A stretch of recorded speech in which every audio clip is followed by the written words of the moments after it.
think the most critical ingredient for a successful law firm founder would have to be clarity of vision and clarity of purpose.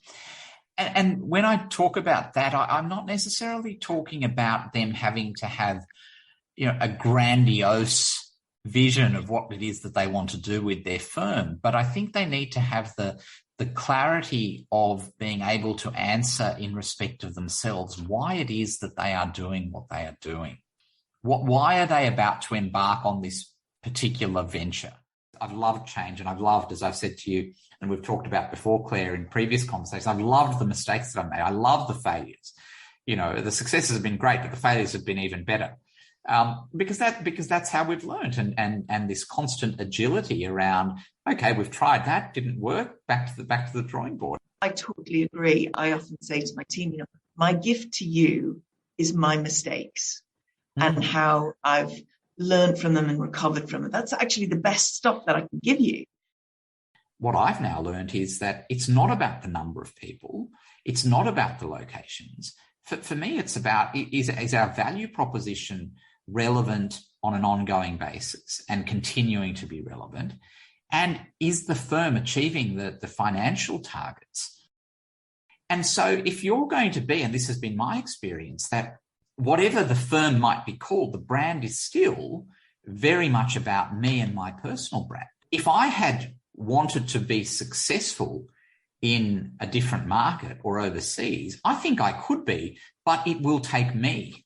It will take me to invest a couple of years of my life in order to do that. Yeah. If the brand is still associated with, and people talk about, that's Joydeep's firm, well, we've got the firm, but we don't have Joydeep.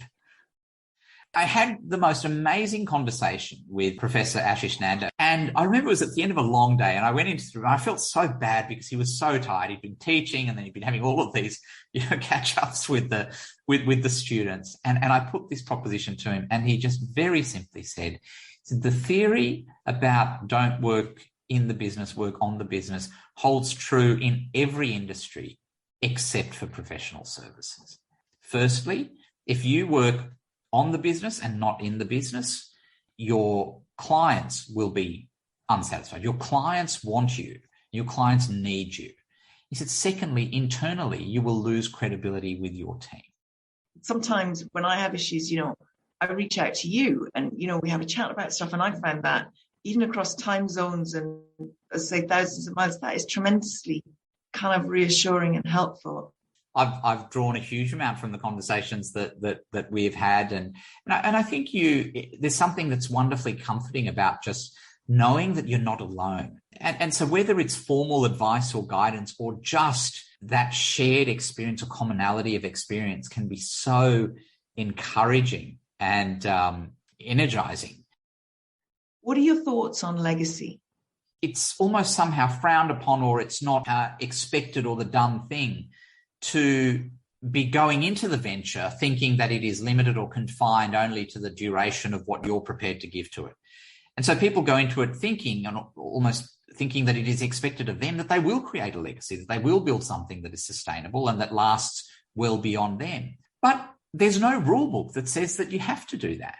And if anything, the challenges of having that mindset imposes, I think, a far more unreasonable burden on what is already pretty burdensome for founders.